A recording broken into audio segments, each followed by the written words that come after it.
on peut commencer par se poser. On est dans l'obscurité, mais c'est pas pour dormir.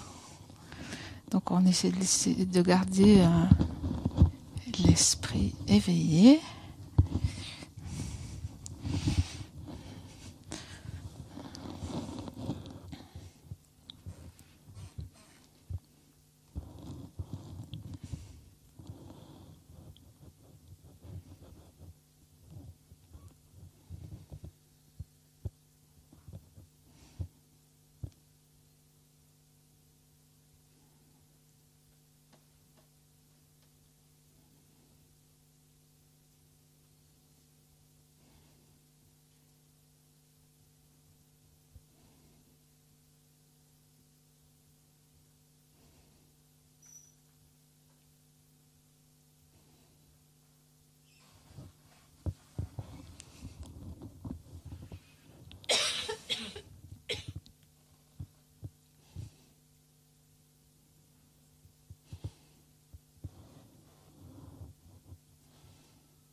Donc nous visualisons le champ de mérite en face de nous et nous prenons refuge et développons la bodhicitta.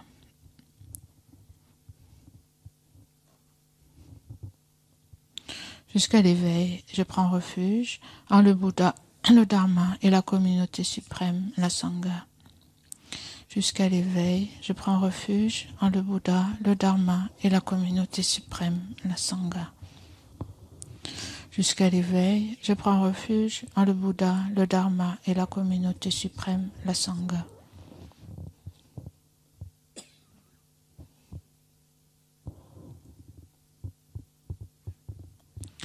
Grâce aux deux accumulations rassemblées par ma pratique de la méditation, puissais-je devenir un Bouddha afin d'être bénéfique à tous les êtres.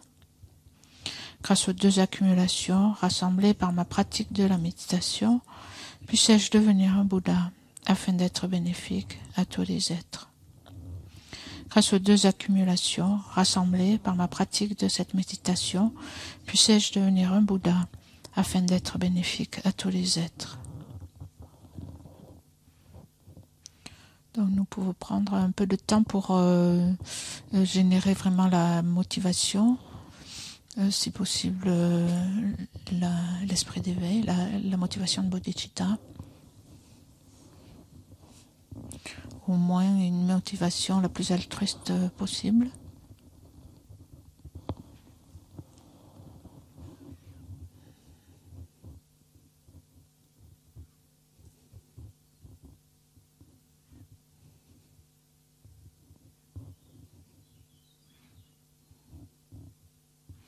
En fait, puisque cette méditation va être faite sur l'enseignement qu'on vient juste d'entendre, on a déjà une petite idée sur à quoi nous sert la méditation, qu'est-ce qu'on veut établir.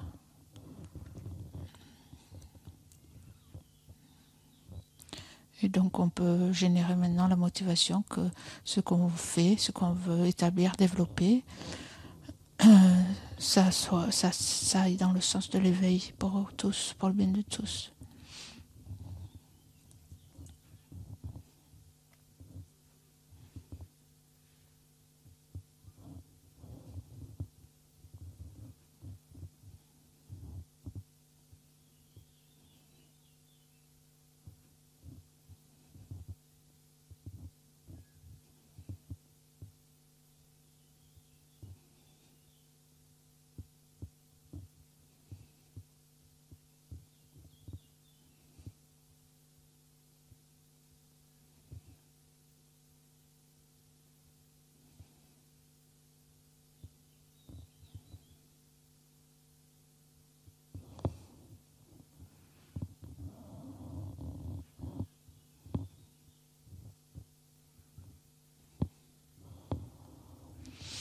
Donc nous offrons la prière à cette branche. Avec respect, je me prosterne par le corps, la parole et l'esprit. Je présente des myriades de toutes sortes d'offrandes réelles et imaginées.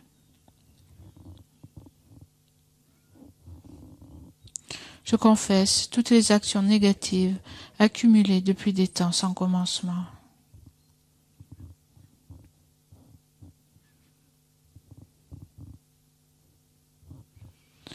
Et je me réjouis des mérites de tous les êtres saints et ordinaires.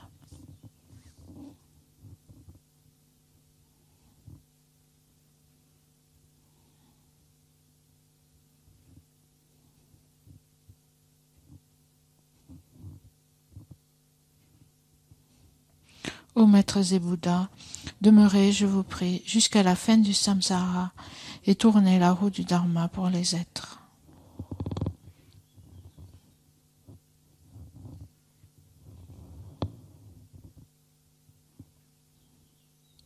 Mes propres mérites et ceux de tous les autres, je les dédie à l'éveil suprême. Cette terre ointe d'encens, jonchée de fleurs, ornée du mont Méro, des 4 continents, du soleil et de la lune, je la visualise comme un champ de Bouddha et je l'offre. Puissent tous les êtres jouir de cette terre pure.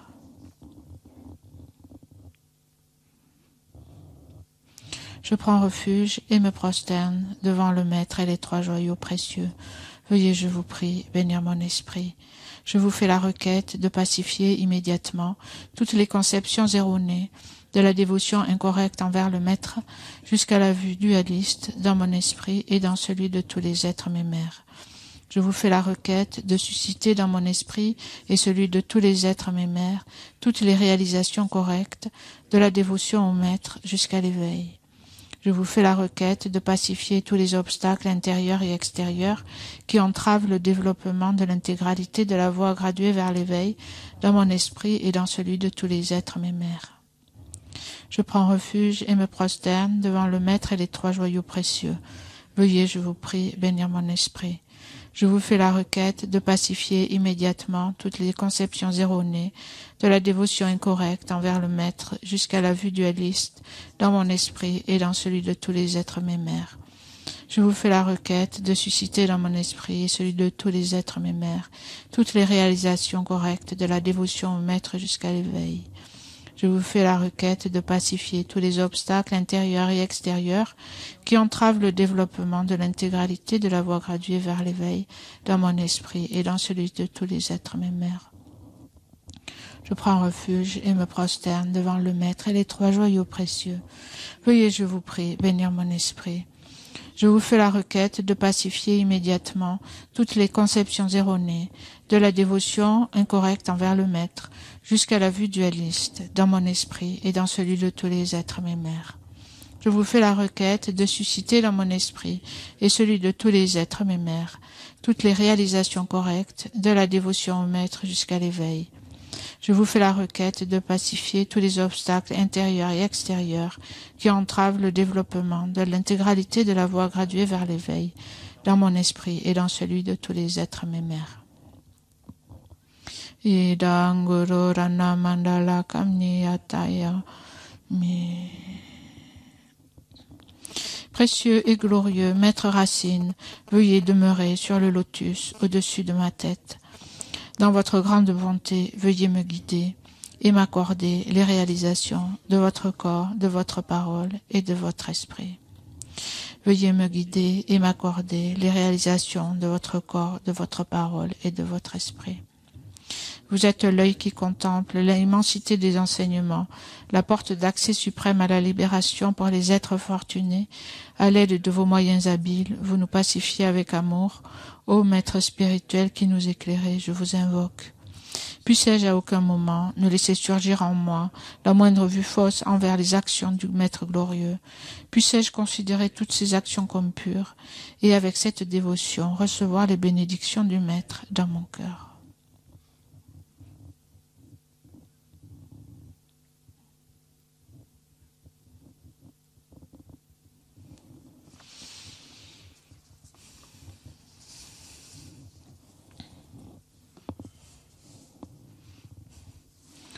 nous allons revoir un petit peu le contenu de l'enseignement de ce matin en méditation.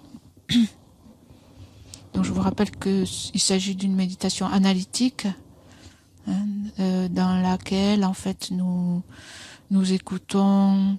Donc je vais reprendre un peu les explications. Donc dans la méditation analytique, nous faisons une analyse. Donc nous suivons des raisonnements, nous suivons un fil de pensée. Nous réfléchissons dans un certain sens, suivant un certain ordre, une certaine ligne. Et donc,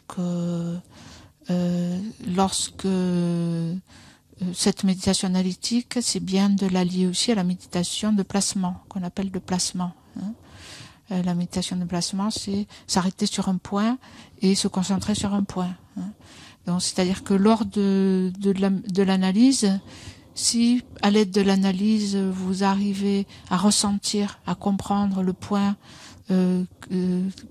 auquel on veut arriver, que l'on veut illustrer par cette analyse, si vous avez le point, à ce moment-là, vous vous arrêtez dessus, vous vous concentrez dessus, si vous avez la compréhension, ou si vous avez une intuition, si vous avez une sensation qui vient en rapport avec ce point, vous restez dessus et quand vous le perdez, vous continuez l'analyse.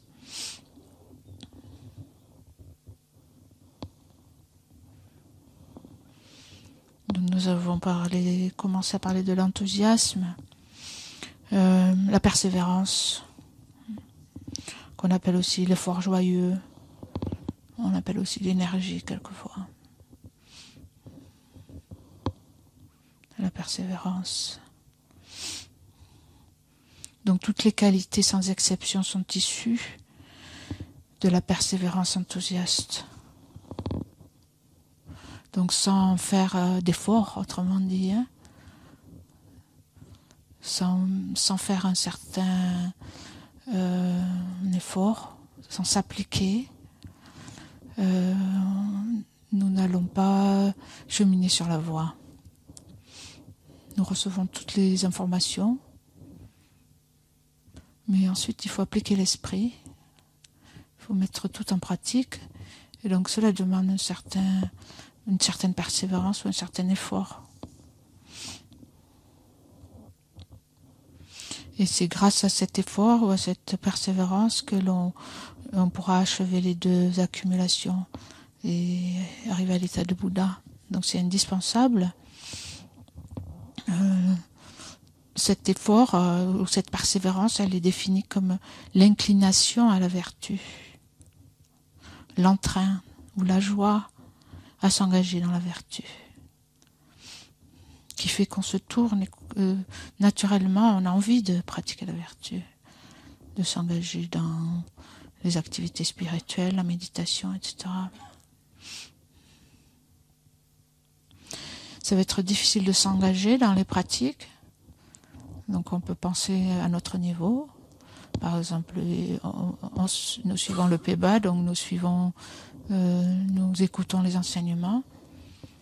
Et donc après évidemment c'est libre à chacun, mais il y a toutes des activités aussi qui nous permettent de poursuivre cette étude, des activités de réflexion, de méditation, qu'on essaie de faire régulièrement, tous les jours. Et même sans parler précisément du programme en général, si on veut pratiquer la voie spirituelle ou le bouddhisme, il faut appliquer l'esprit tout le temps. Donc sans joie, sans entrain, sans élan, ça va être difficile de s'engager, de transformer l'esprit, d'étudier, de méditer.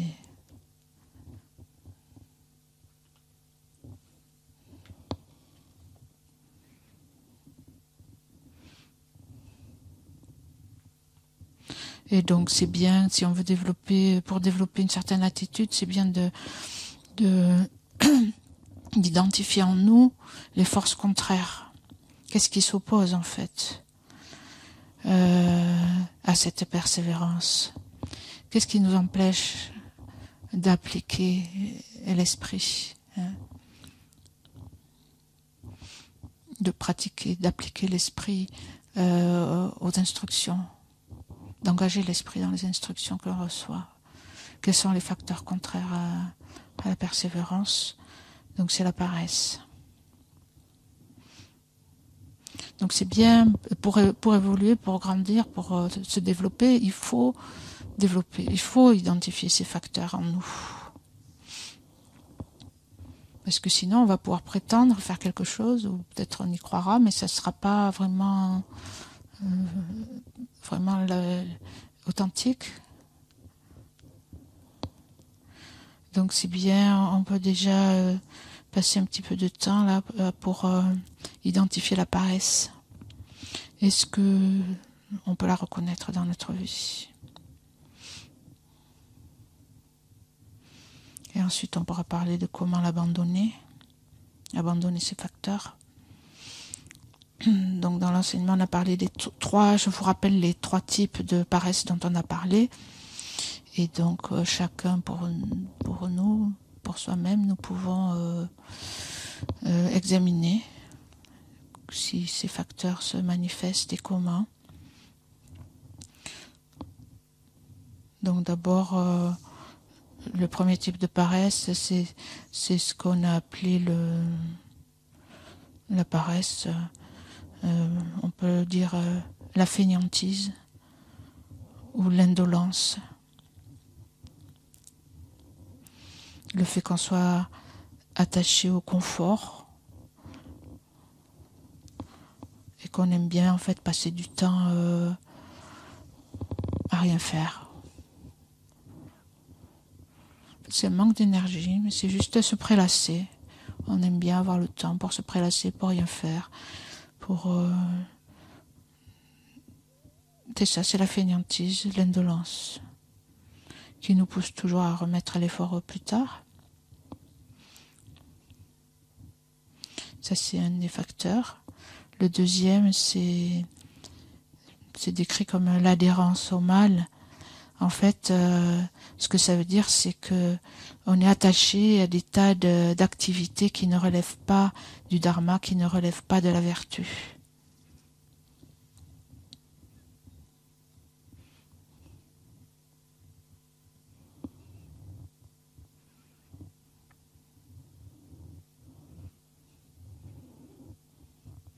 C'est-à-dire on a beaucoup à faire, mais ça n'a rien à voir avec le dharma. Donc c'est beaucoup l'attachement. Et le troisième, c'est le découragement, qui est dû au fait qu'on se méprise, qu'on se dénigre soi-même, on se déprécie. Donc le troisième, c'est découragement, qui dit comment quelqu'un comme moi pourrait développer ces vertus-là.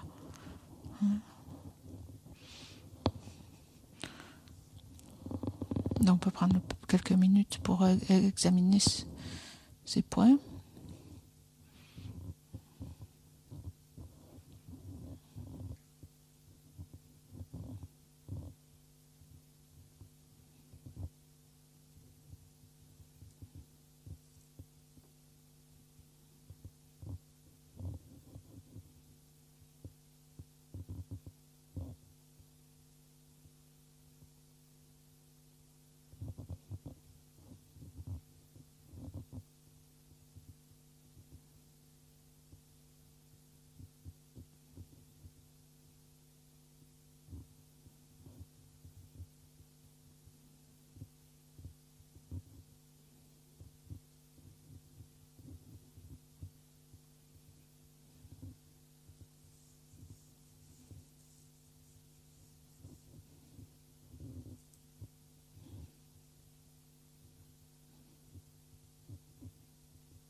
Et donc en fait ces attitudes de paresse, elles font aussi que même si on s'engage dans la méditation par exemple, ou dans l'étude ou dans la méditation, en fait on n'a pas vraiment l'énergie.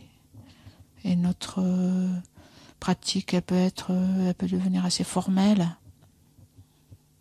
On n'arrive pas vraiment à avoir l'enthousiasme ou l'énergie. Ça peut aussi venir, ça s'apparente à une certaine léthargie.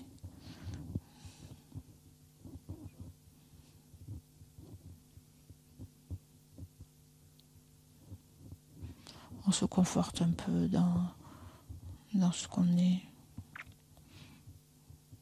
Il y a une certaine inertie. Et on ne veut pas trop bouger.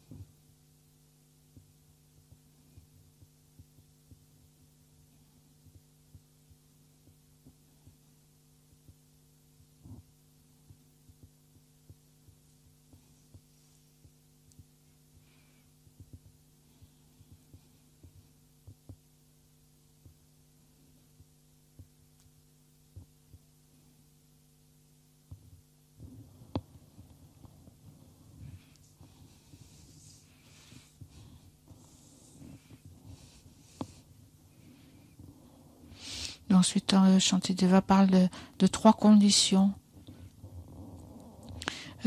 Pour abandonner la paresse, il faut connaître ses causes. Il parle de 3 causes. 3 causes, en fait, 3 conditions qui favorisent la paresse. C'est donc c'est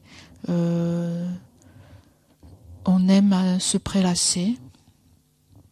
On a du plaisir dans l'indolence. On considère que l'oisiveté, qui ne s'engage pas dans la vertu, c'est du bonheur.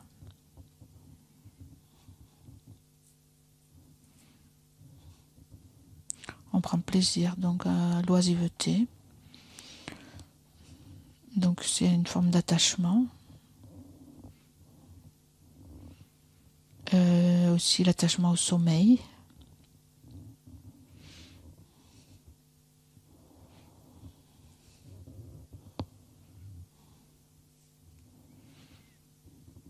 Qui encourage donc la paresse et l'indolence.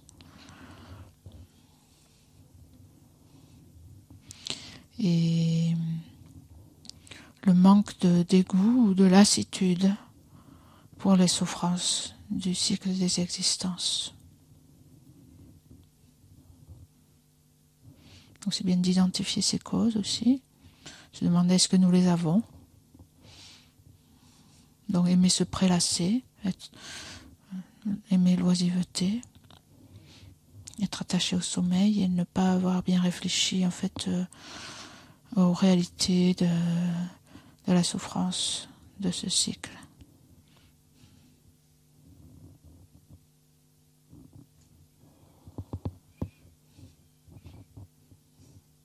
Ce qui fait que l'esprit est timoré, l'esprit est faible. Et il n'a pas la force de s'opposer à la paresse.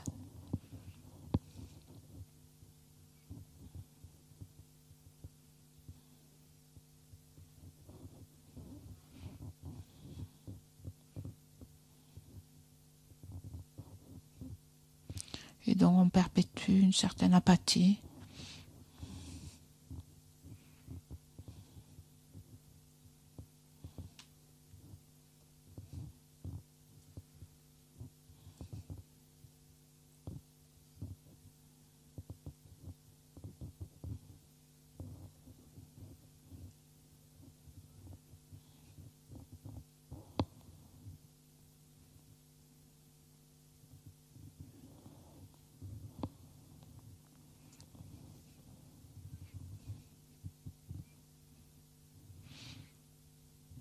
Et donc pour abandonner la paresse et ses causes, en fait pourquoi on a ces causes en nous? C'est parce qu'on n'a pas assez réfléchir aux souffrances et à la mort. Donc la mort, la pensée de la mort est un aiguillon, quelque chose qui va nous réveiller. Un exemple, on peut voir par exemple si on est allongé sur notre divan chez nous, on regarde la télé, on est là juste à rien faire et imaginez il y a un incendie qui se déclare dans votre maison. Vous allez vous trouver plein d'énergie pour faire quelque chose, au moins pour vous sauver. Et donc pareil, la méditation sur la mort et les souffrances, c'est un aiguillon qui va nous remettre en face de la réalité, de notre situation, et qui va nous pousser à nous sortir de notre oisiveté, de notre léthargie, qui va nous motiver.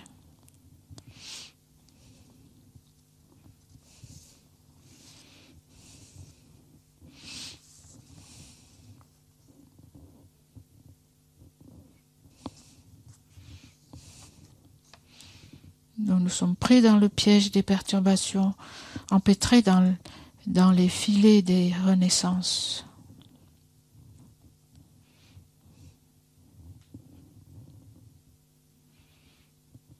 Nous sommes empêtrés dans ces filets qui relient en fait cette vie-ci à l'existence suivante. Comment n'avons-nous pas encore saisi que nous sommes dans la gueule du Seigneur de la mort?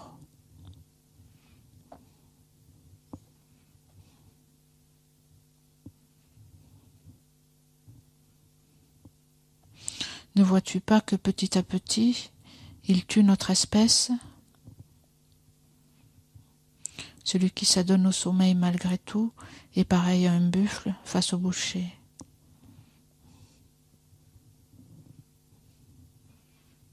Donc il y a de nombreuses conditions de mort. La mort viendra aussi pour nous. Et nous voyons bien nos proches partir. Donc nous voyons tout autour de nous des personnes qui s'en vont, qui décèdent. Donc ça n'en finit pas. Si nous regardons bien autour de nous, toutes les personnes dont dont nous observons la mort.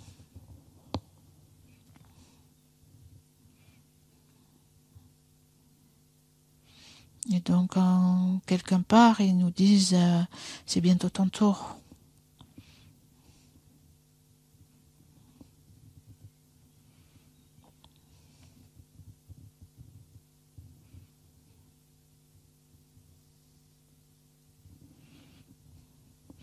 Et donc le Seigneur de la mort est prêt à nous engloutir. Donc le Seigneur de la mort, ça ne veut pas dire que c'est un personnage, c'est juste une façon de parler de la mort qui est prête à nous manger, à nous avaler. Mais il n'y a pas un seul instant sans que nous en rapprochions. Mais malgré cela, donc Shantideva prend l'exemple du buffle.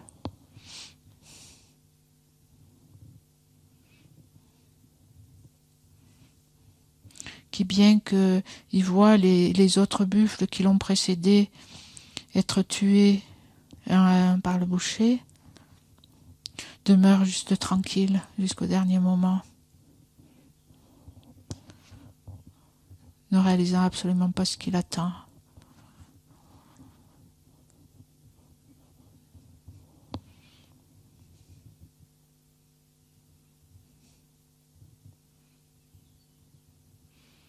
Ayant bloqué toute issue, le Seigneur de la mort guette. Il n'y a pas moyen d'échapper à la mort.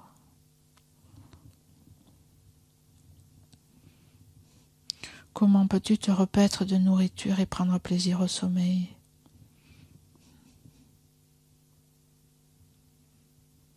Et donc comment pouvons-nous passer notre vie et se laisser aller à l'indolence et à se contenter de tels plaisirs?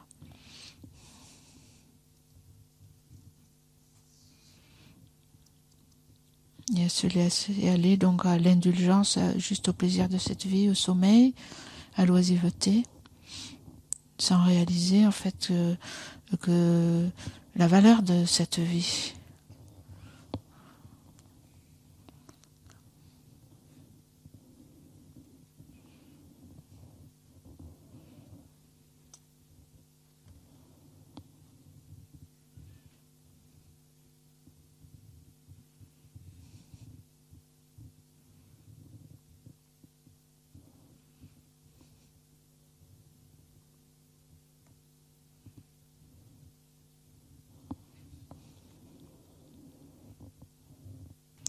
Donc comment peut-on être inconscient, comme le buffle devant le boucher? Et donc il est absurde d'être inconscient. Donc tant que nous sommes assujettis aux perturbations, aux émotions négatives, et que nous nous engageons dans des actions négatives, dont nous ne sommes pas à l'abri de la naissance et de la souffrance.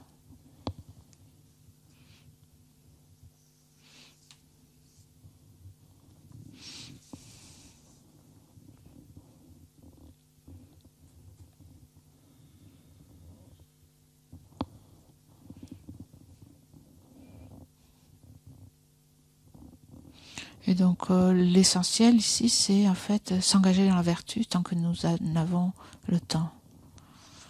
Et se réveiller au moment de la mort, et donc être complètement torturé au moment de la mort par les regrets, ne nous servira à rien à ce moment-là.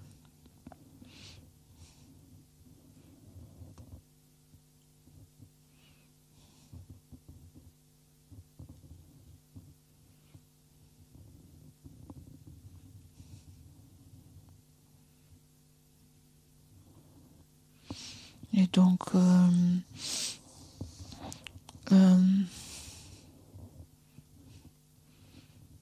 il faut aussi essayer de voir en soi, Shantideva dit, comment demeurer ainsi, tranquillement, alors que j'ai commis des actes qui mènent aux enfers.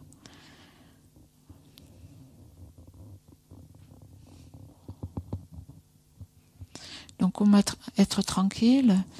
Donc, si je ne m'engage pas vraiment dans la vertu.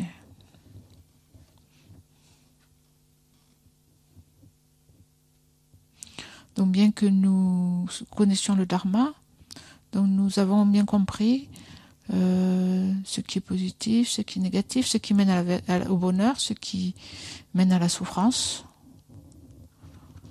Donc, même si nous le savons,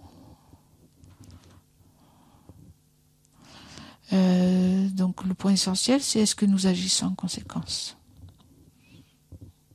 Et donc, quelle est la qualité de nos actions? C'est-à-dire, est-ce que nous agissons en conséquence? Est-ce que nous nous engageons dans la vertu, qui sont en fait la vertu étant toutes les actions qui sont bénéfiques aux autres et qui donnent le bonheur aux autres? Et est-ce que nous abandonnons donc la non-vertu, c'est-à-dire toutes les actions qui font du mal, qui font souffrir soi-même et les autres? Donc on peut passer 2-3 minutes à examiner ce point.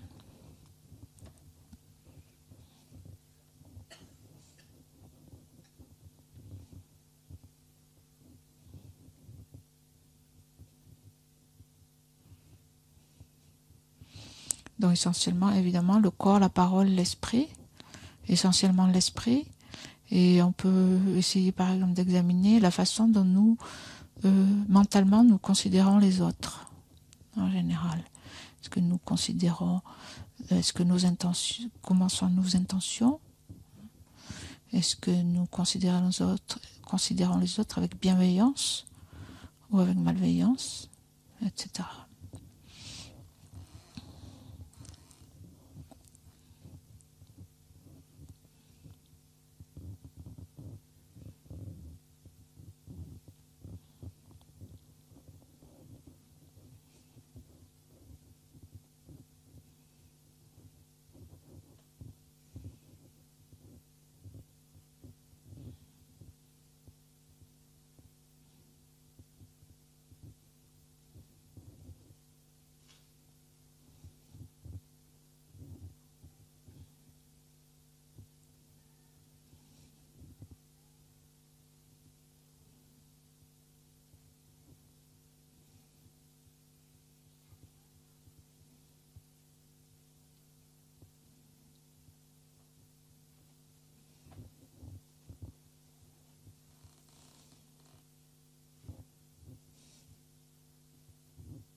en pensant à la certitude de la mort et à la force du karma.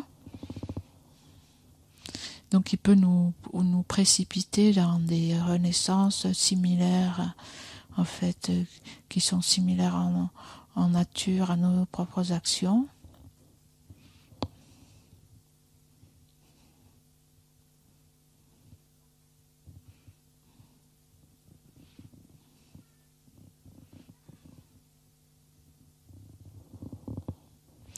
Donc cela doit nous encourager à nous débarrasser de notre paresse et à mettre plus d'efforts, plus d'énergie, de persévérance et d'enthousiasme dans nos pratiques spirituelles et nous pousser à nous bouger.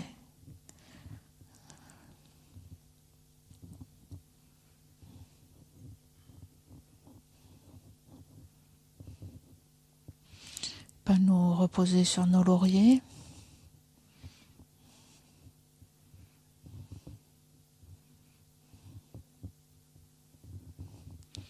Nous aider à nous remettre en question et pour pouvoir progresser.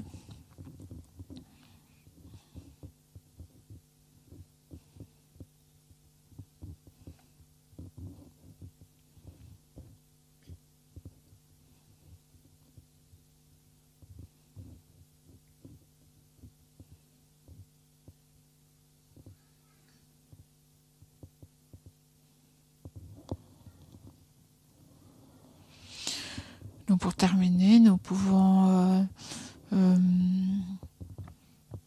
fait chacun pour soi, quand on conclut une telle méditation, c'est bien, par exemple, chacun pour soi, de vous demander, est-ce que donc dans cette méditation, ou l'enseignement de ce matin, ou cette méditation, juste prenez une minute pour vous demander qu'est-ce que vous avez compris, qu'est-ce qui a vraiment pénétré dans votre esprit, qu'est-ce qui vous a inspiré, quelle intuition vous avez reçue, et quelle détermination, quelle décision peut suivre cette intuition, cette compréhension. Quelle action peut exprimer comment cette sagesse, cette compréhension peut s'exprimer dans votre vie.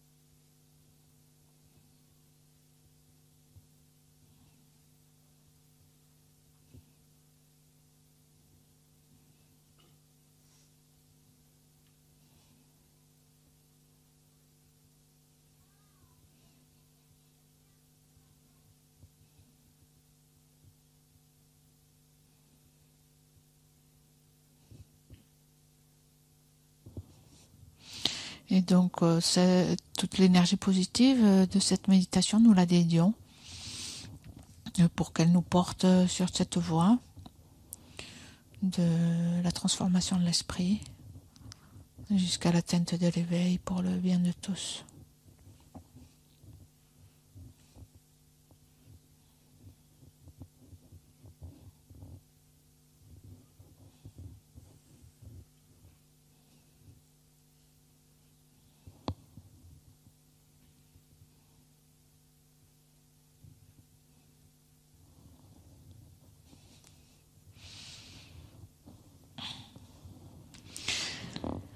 Et puisque nous sommes là, nous pouvons faire l'offrande de nourriture.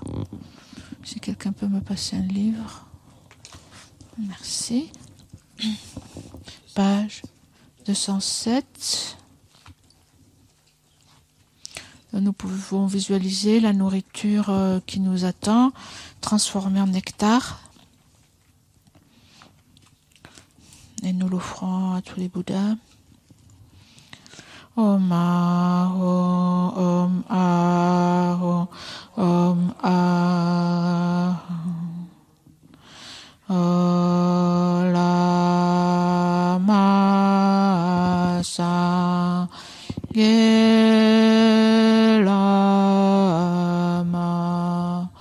Tede Shin Lama Gendunte Gongije Polama De Lama Namla Chepabu.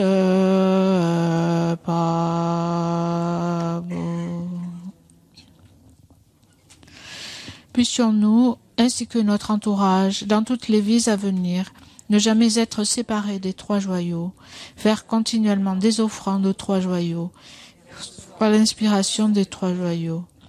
Au Maître suprême, le Bouddha précieux, au refuge suprême, le Dharma précieux, au guide suprême, la Sangha précieuse, aux trois joyaux, objets de refuge, je fais offrande.